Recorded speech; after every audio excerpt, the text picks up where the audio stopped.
to the cloud. All right, welcome everyone to Philanthropy Friday. I'm Michelle McGovern and I'm a founding member of Impact 100 Houston. I serve on the Grant Review Committee and co-chaired the Education Focus Area Committee this year. We're thrilled to have Meredith Beall, an Impact 100 Houston member with a background in nonprofits, and Sarah Massey, who happens to be Meredith's mom, and also served as president of Communities and Schools in Greater New Orleans for many years. Sarah's organization was awarded a $100,000 grant from the Impact 100 chapter in New Orleans. And together today, they'll share some insights on reviewing a nonprofit's federal tax form. We appreciate both Meredith and Sarah and all your and everyone for taking time out of the busy schedules to be here. And please note this webinar is being recorded so that we can share it with our members who are unable to attend today. And with that, I'll hand it over to Meredith and Sarah to provide some more information about their background and begin the presentation. Thank you. Thank you, Michelle. It's a pleasure to be among you today. Impact 100 Houston is one of the most meaningful parts of my life right now, especially post serving in the philanthropic sector. So just excited to be joined amongst others in this community, and then to be joined by my mom, who was certainly very pivotal in shaping my interest in the philanthropic space and ecosystem. So thanks for joining as well. Mom, I'll let you kind of give a little bit more of an intro as I start to pull up some slides to help guide our time. Great. Well, it's a pleasure to join all of you. Houston is a special place for us, not only because of Meredith's time there, but also as a former resident of New Orleans. You were so gracious to so many of our community members in the post-Katrina environment. My history involves quite a bit of work in the nonprofit field, both from the management of communities and schools and other nonprofits, as well as the fundraising piece for raising the money. And I've also more recently been involved actually on the grant making side as well. So able to come to the conversation today and looking at this particular tool from the lens of each person who might be able to find this information helpful. Great. So with that, just wanted to confirm, can you all see the Form 990 slides? Yes. Fantastic. So to just reiterate, we think this is such a wonderful opportunity to craft how this, regulatory and government piece can also be a fantastic tool for storytelling and shaping the narrative of what organizations are doing in their communities. So to kind of guide our time, we just delved into some welcome and introductions, and then would also like to really just look at some of the foundational logistics of who is required to file a Form 990, what's the time horizon that happens, and then where can we locate these copies for public inspection, and then really wanted to give a scenario-based overview of how you can be equipped to browse this document. So kind of thinking about, if you only have 5 minutes before hopping into a meeting or a conversation, here are the 1, 2, or 3 things we would suggest you look at. So that kind of being the first scenario, and then diving into, if you have a little bit more time to dig in, here's some additional, and then really rounding out with, if you have a little bit of time to dig in and to learn more, and then we'll wrap up with any Q&A. Before we hop right in, did want to give context that the scenario-based review will be utilizing the 5 finalists from the 2022 grant season for Impact Houston. So with that said, let's just go ahead and hop in, and then Mom and Michelle and others, feel free to interject if a thought comes to mind or you'd like to highlight something that you seek. So firstly, let's, and hop on, what do we hope to get out of today? We want you to feel empowered to review this document, to make an informed, an informed decision, or to just gain greater knowledge. So we'll really be discussing this either through the lens of a board member or someone that's providing service and value to the organization, or as a donor, as someone who is considering where to direct their assets for mission impact. So these are kind of the main objectives: where to find the 990s, how to browse for understanding, and then to ultimately advocate for greater transparency. The entire philanthropic ecosystem is strengthened when we are transparent and know how our resources are being utilized for mission impact. So now hopping in, firstly, who has to file a form? Well, let's go back. Who has to file a Form 990? It really is based on a threshold. So when you think about kind of the umbrella of the 501A umbrella, underneath that is 501c3 organizations who, with gross receipts above $200,000 or total assets over 500, they are required to file a Form 990 yearly. Wanted to briefly take a look at who may not file this specific Form 990, and if they're filing something else, or maybe not filing at all. So when you think about Meredith, I'm sorry, I just wanted to interject and just make sure it's clear for everyone that those designations, the 501A, and then under that, the 501c3, those are IRS designations, correct? Yes. Thank you. IRS designations, and all of these designations. Thanks for bringing up the IRS. I think it's one of, it's a foundational resource anybody can go to learn what is the designation of the organization, and then what are they required to file. So today's conversation will really be on the Form 990, and then others may file some other things. So you'll see smaller organizations that don't meet that threshold file a Form 990 EZ.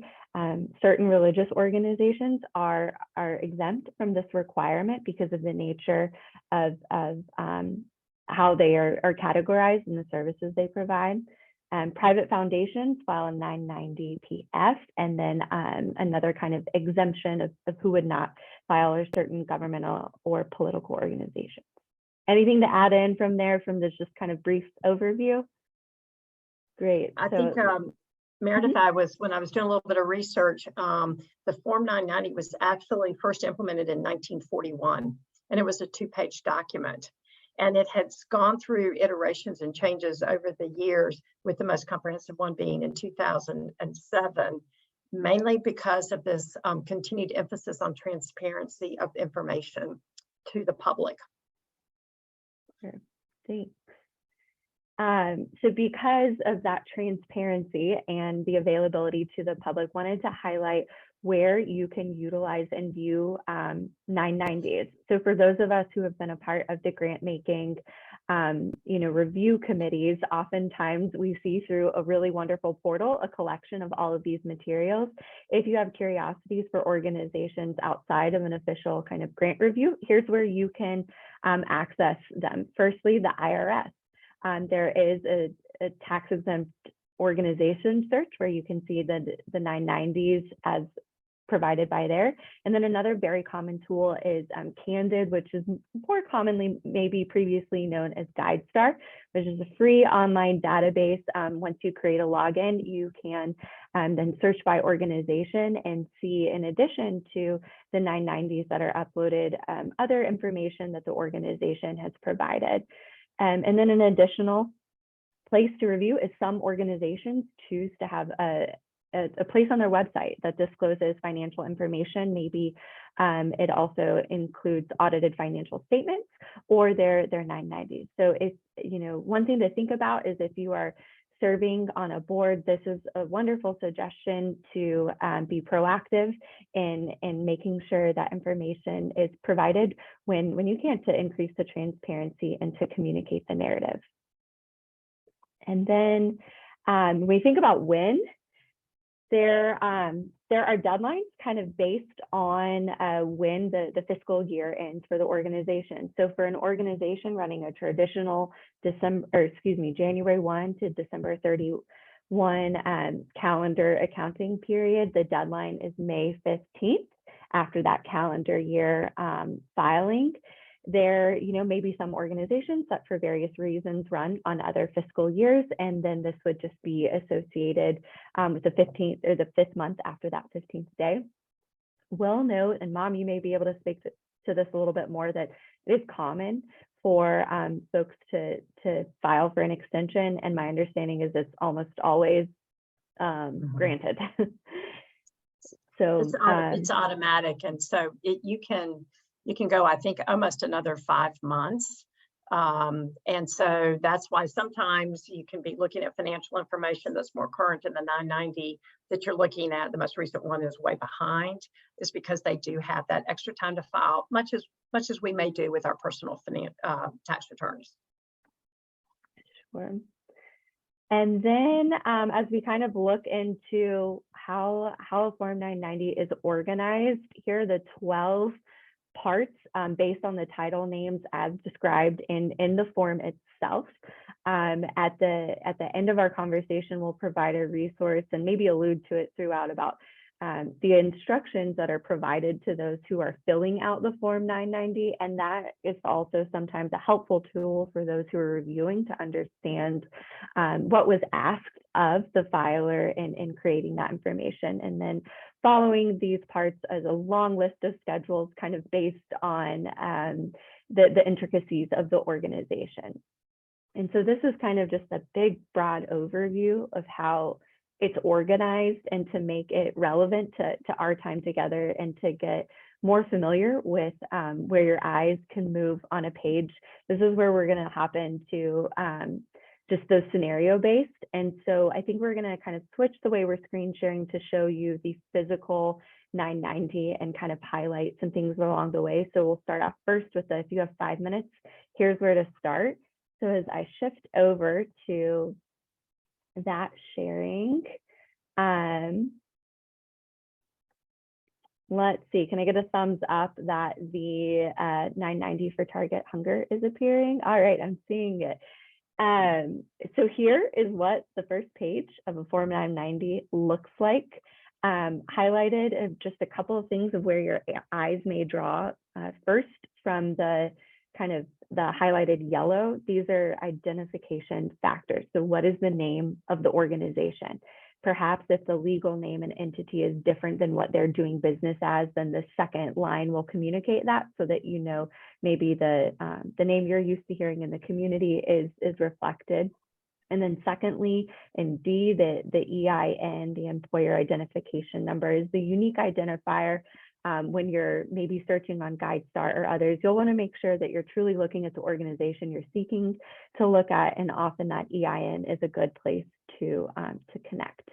And then moving to blue, this kind of starts to give a little bit more color if you've never heard of this organization for the first time. First, the top line will communicate to you that they're operating within a tax year from a calendar year review.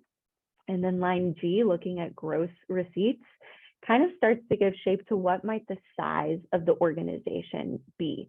Contextually, you may also want to consider what's the year of formation to understand, is this organization in its early stages, or is this established, and how might then the revenue or the gross receipts, what might you expect to see based on that, the links.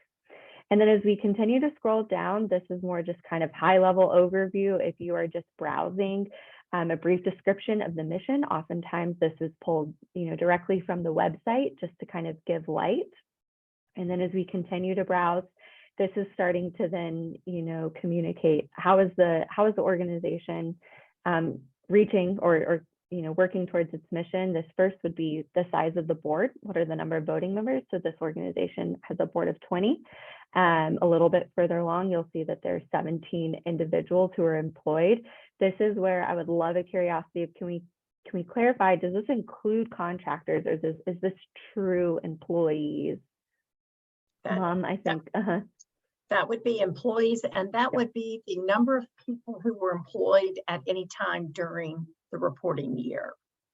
Okay, thanks. And then volunteer numbers. So you kind of starting to take shape of how is this organization operating. And then you'll notice just a brief glance with some financial figures Later on, we'll take a look at where can we dive in a little bit more to figures, but this you can see shares prior year and current year figures. So if you think about if you have your hands on a number of 990s, you'll be able to paint a bigger picture kind of to see trends across time. So taking a look at revenue, expenses, and then net assets. I'm not going to spend a lot of time here just because we will a little bit later when it comes to other financial figures presented, but we'll kind of just take a look here below the paid preparer use. On my grant review committee, I saw this name come up quite often. So this, just to kind of give color to some organizations, if they are also audited, they will oftentimes have the auditor prepare the Form 990. So Blazek and Betterling is a Houston-based auditing firm, really focused on tax-exempt organizations. So you may start to see this often in the Houston ecosystem, just because, like I would say one out of every two of the ones I received had or reviewed had this name. So just wanted to give light to, if you see a paid preparer and you see that it is an auditing firm, you can probably deduce that there are also audited financials that you may want to go to continue to give color to this organization. And then we'll continue to scroll to page 2, which is really an opportunity and one of the only opportunities for the organization to communicate impact. So this is where we can see, or there's the opportunity to communicate outcomes as it relates to give a little bit more color beyond the mission as initially stated. So you'll see how the organization did that here, expanding upon its previously communicated mission. And then secondly, in this program, the program descriptions, this is where we really start to see metrics and numbers to help give scale and context. So with that, this is kind of if you have 5 minutes, here's where you can start to see who's the organization, what do they do, and who are the main factors and components to get them there. I know are there any questions kind of about that 5-minute preview? Yeah, under that 4A, their food services, it has expenses of 5.1 million and then including grants of 4.3 million.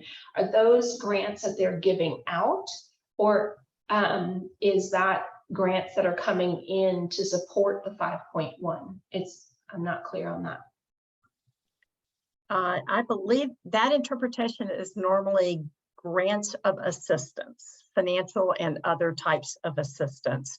So that would, without looking at anything else on this Form 990, I would assume that the total expenses of 5.1 million probably includes the salaries and those types of things, but the actual value of what was given to their clients was probably in the 4.3 million range.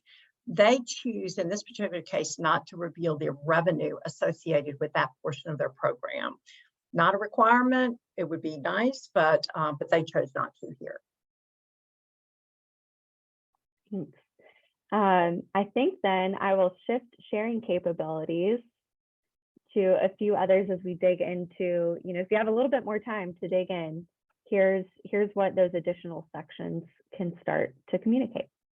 Okay, I think that means you're going to switch it to me. Is that right? Yes. Okay. And Mom is not as good at this, so you have to hold on just a moment. Time out. I thought I had my PDF already up. And Meredith, I may just need you to do it for me. Okay. Let me see if I can get the other ones pulled up.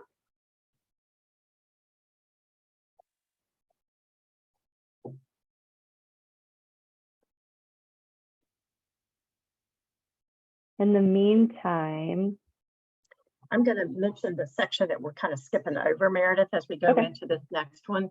The next section in the Form 990, section 4, is a checklist of required schedules. And we're not going to go through that one in any detail, but I recommend that section for perusal just because it will give you some ideas of some of the unique things about the organization, that if the organization reveals, yes, this did happen to my organization, then the IRS directs them then to which schedule they need to fill out. And so, so you can look at that to get a flavor of, for instance, do they have any foreign transactions? Did they work, in a foreign country or whatnot? If they did, they've got to disclose that information into some into other schedules. Okay, Meredith, are you ready? All right, yes. Here you go. How's the view, the Zoom? There we go.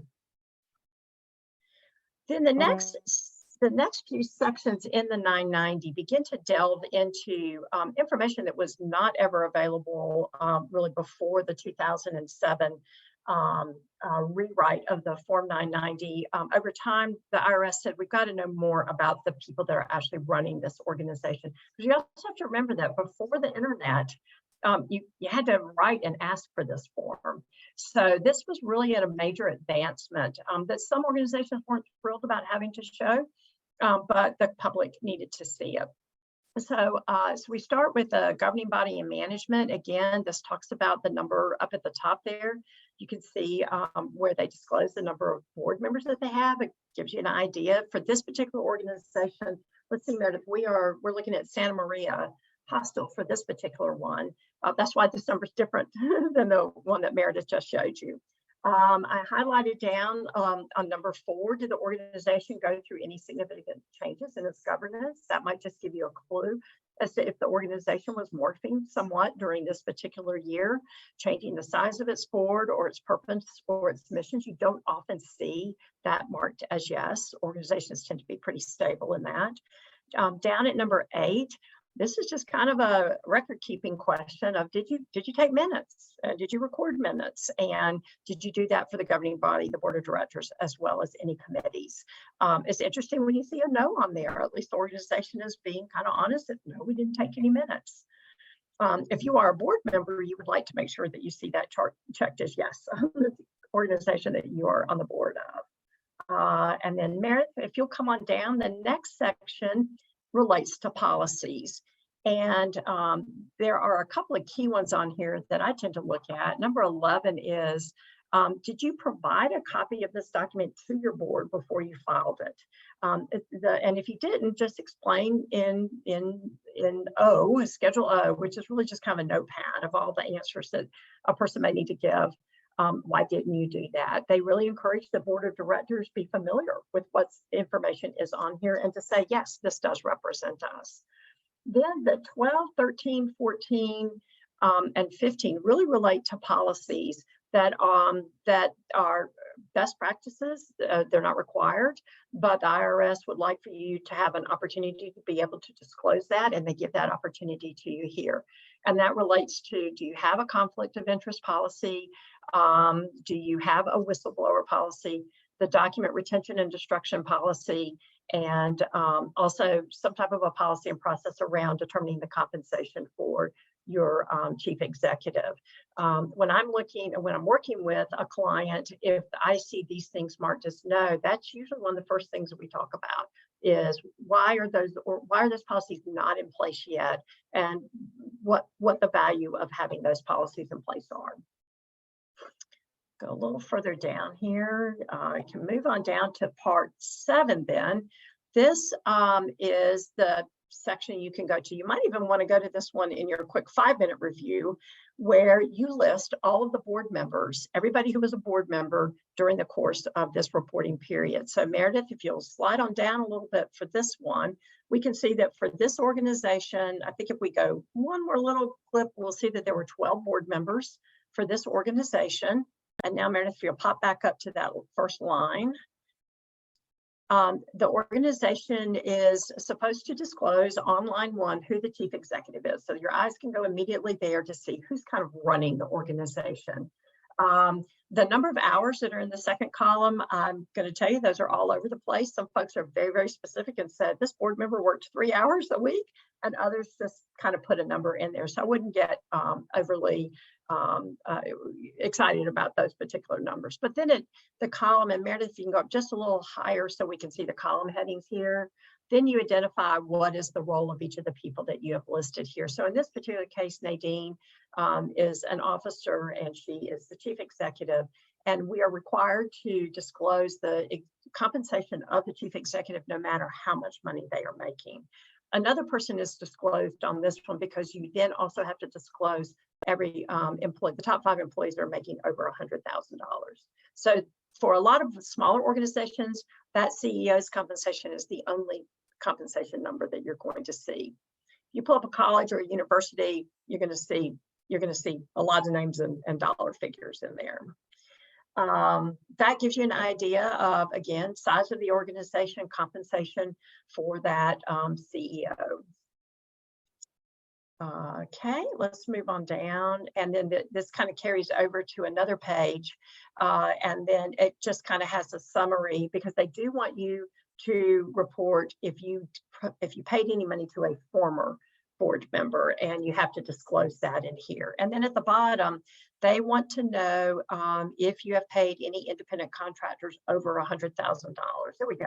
So it looks to me like Davidson Security Services provided $187,000 in services to this particular organization, and they had to be disclosed because probably the way they are taxed is why they are considered an independent contractor rather than just a vendor that you're buying services from. So not a lot of time usually spent here, but certainly when I'm looking at them, I go to that board list and say, do I know anybody? Am I connected to anybody on this board and who's involved? Okay.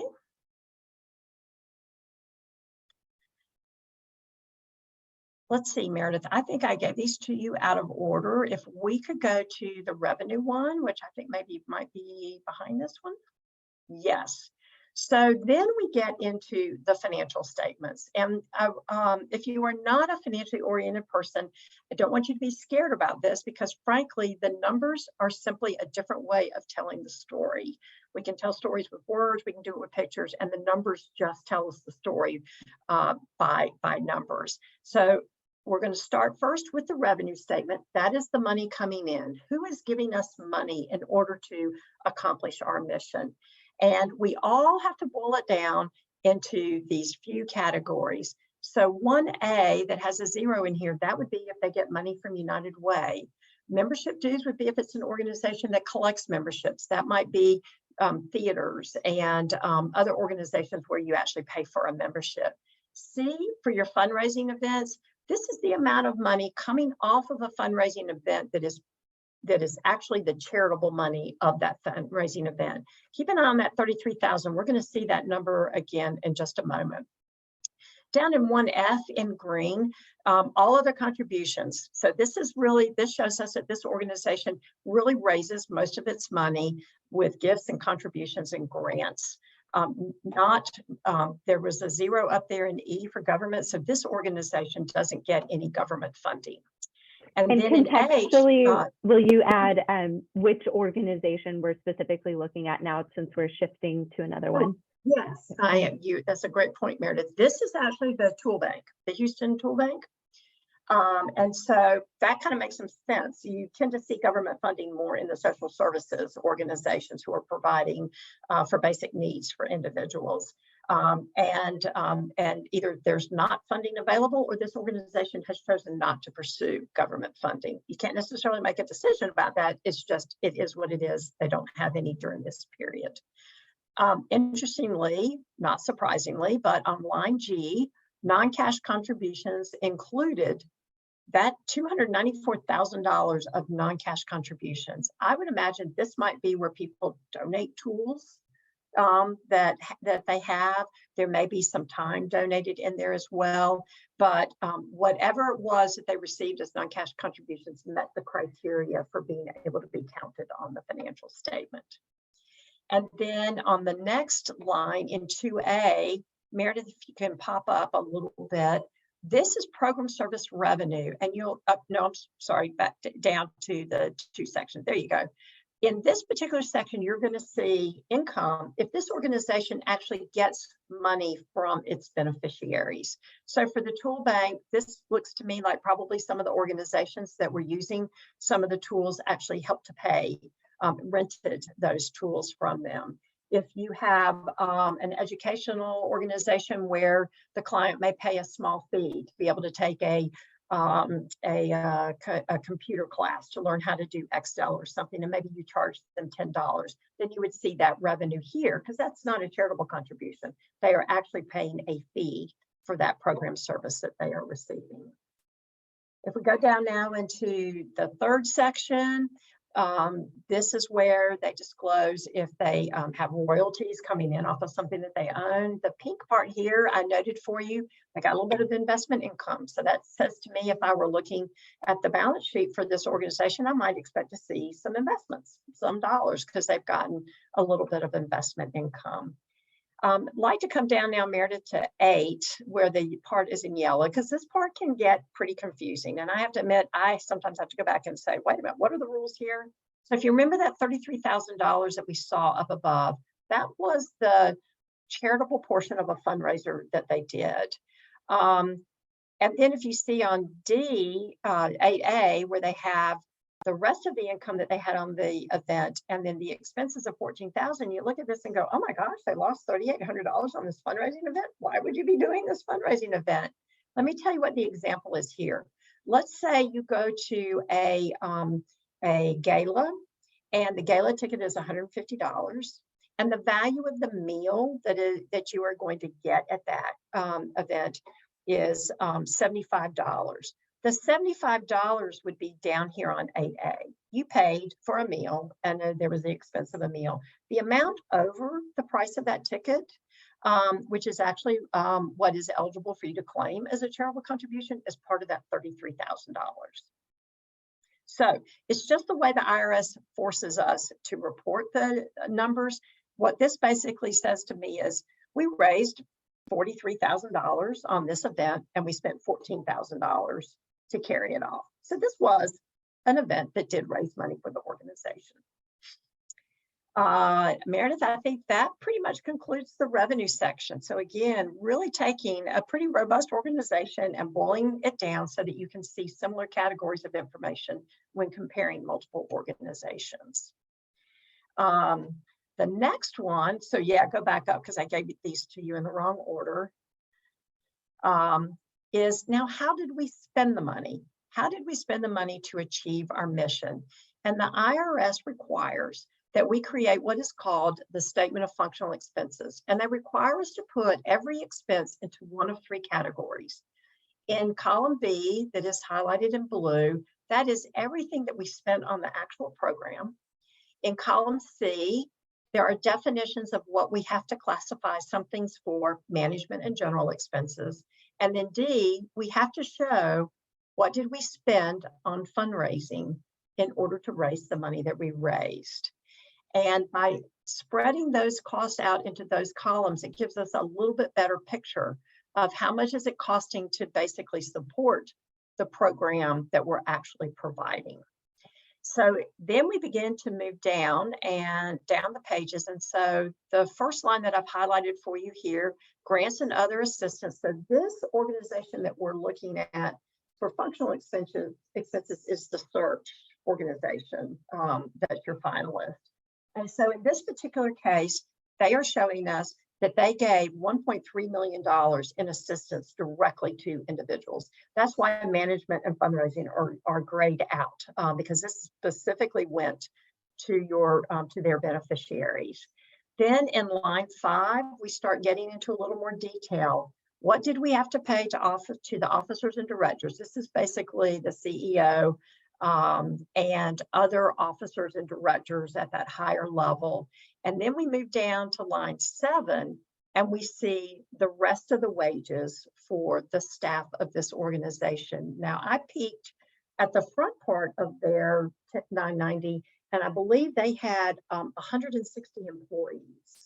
So 160 employees were paid this $5.3 million. Well, being a mathematician, I immediately kind of did the calculator. It's an average salary for those staff of $33,000. piece of information. The next lines I didn't highlight for you, but those are all related to the payroll, taxes, and expenses that we would all be familiar with in our own jobs. Then you get down into some more of the expenditures related to the accountants and the legal and those expenses. What did you pay for your building expenses? Did you have travel expenses related to going to conferences on line 17 here? Coming down to the purple area, this gave me some information. If I did not have the rest of the 990 to look at, I see in here that they paid $625 in interest expense, but they had on line 22, $355,000 of depreciation. Depreciation is associated with buildings. So I immediately know this is an organization that actually owns a building because they are depreciating the cost of that. The reason I highlighted the interest line for you is that if they only paid $625 in interest, that says to me they have no debt on their building. They own their building. They have no mortgage on that building. And that's pretty awesome to see. Probably was a line of credit or something where they had to draw on. And so as you come to the bottom of this one page, in one page alone, this organization has shown us on line 25 that they spent $11,497,000 on their mission this past year. And 9.8 million of it was involved in the programs. 1.3 million was involved in the management piece of the organization, and $261,000 was used to raise the money to support this $11.4 million budget. That's why you spend a little more time on this one, but it can be some pretty critical information. I just want to mention we have about 5 minutes left, so I don't know how much more you have. Thank you. Great. I've got just one more schedule, and then I think we can round it up, wrap it up here real quickly then. For the balance sheet just tells us what do we have and who do we owe money to. So up at the top, the cash, this organization has about $600,000 in cash. That's nice to see. The inventory they have, this organization is actually your museum, the Buffalo Museum. So that inventory for sale or use is probably their artifacts and collection items that they have in their museum. This organization does own their building. You can see from the green, which is $4 million. It's now, the building's now for $3.9 million. And so they have total assets in this organization of $4.6 million. If you come down to the blue, we're now into the liabilities. Do we owe anybody any money? At the end of the year, they only owed $14,000. That was probably just the bills in December that hadn't been paid before the end of the month. And then this organization on the pink, on the line that says secured mortgages, they do have debt on their building. They still have a $1.7 million loan on this building. So they're having to pay interest expense as well as upkeep of their building. And then Meredith, I'd like to finish just down below with the kind of magenta color here, where this is kind of like, okay, so what do we as an organization still own? And I'd like to point out two things. The IRS has changed accounting has changed the terminology to being net assets without donor restrictions and with donor restrictions. The line that says with donor restrictions, the 26,000, basically means that the donor or donors who gave that money have restricted the use of it. And we haven't spent it yet on the way. So the donor may have said, please only spend my contribution on this program or that program. That wraps up the bulk of the really meaty information in the Form 990. Again, based on the answers to a lot of questions, there may be up to 10 or 12 schedules of additional information, which maybe could even be another session where we would dive into what some of the other schedules might be. But in just 25, 30 minutes here, although we bounced around to 5 different organizations, we learned a lot of information in just 25 or 30 minutes. Definitely. Thank you both so much. Meredith, did you have anything more that you need to say? Because I do have a couple of kind of points and questions that I want to throw into. No, please go ahead. Okay, so I just wanted to mention that while we're using our finalist 990s, we are not endorsing any of them in particular. We're just using them as helpful tools to show everyone how to read the 990. but also that Impact 100 has a very special extra review that happens after our committees read the grant proposals. We have what's called our Community Investment Review Committee, and they are financial professionals who are used to looking at these tools, the 990s, as well as audited financial statements. And so they take a separate view. They're not reading the proposals at all. They're looking at it from a financial lens only and making sure that the organizations that our committees select to move forward in the process are financially able to manage a grant if we were to award them $100,000. And so that is a very rigid process to undergo for those organizations. And we take it very seriously that we want to make sure anyone that wouldn't receive our grant would be financially capable of handling the monies that we do. So that's two very specific things that we wanted to make sure got mentioned. And we don't have much time, but I also wanted to ask you both kind of your thoughts on kind of the myth of overhead. I know that many nonprofits are critiqued sometimes in the media and other areas for having high overhead, and just kind of get your thoughts on a better way to review a nonprofit instead of a purely percentage of money spent on management and other fundraising costs. So if either of what you want to mention, talk about that. Meredith, would you like to go first? Sure, my first take, and I have to follow up in the following this. One of the greatest things I learned was that the nonprofit sector is people giving to people to help people. And it takes people to facilitate that. And so to me, roofs and lights on and electricity and functionality is a core foundation to achieving mission. And so how do we shape the narrative to see that mission and impact in the same way that we do in other facets? So Mom, you can maybe speak to the high level numbers a bit more, but that's my take. Yeah, absolutely endorse that. When you think about the running of any of these organizations, there are still those basic functions that have to happen. You still have to have HR functions happen. You have to do the accounting. And for some organizations, that expense will look like it's a larger part of the expense just because maybe it's a smaller organization, but those functions still do need to happen. And I advise folks to just look at it from a perspective of, does it just make sense? I'm gonna be honest, there were times at 2 o'clock in the morning when I'm trying to figure out how to do the next program and expansion that I think, why doesn't somebody want to pay for the executive director? Because I'm the one who's having to kind of put all the strategy together. I'm not the one who's out there delivering the service to the kids or whatever. So I think I would just advise some compassion around that and recognize that we don't ask the department store, we don't ask the grocery store to reveal that to us. We pay for what we want and what we get, and the organizations through the 990 do at least have to show some transparency around that. Thank you so much for talking to that point. I really appreciate you.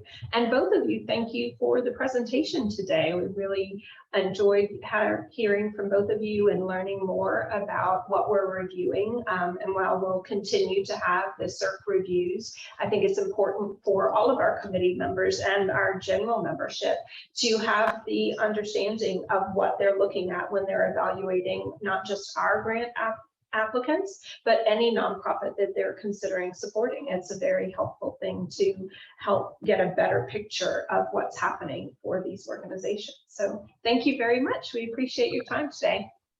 Meredith, you had that one more slide that just had resources on it. Do you want to just throw that up there, or just let them know that it will be there when you share this?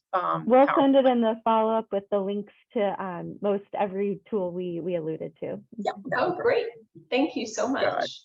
Thanks. Awesome. And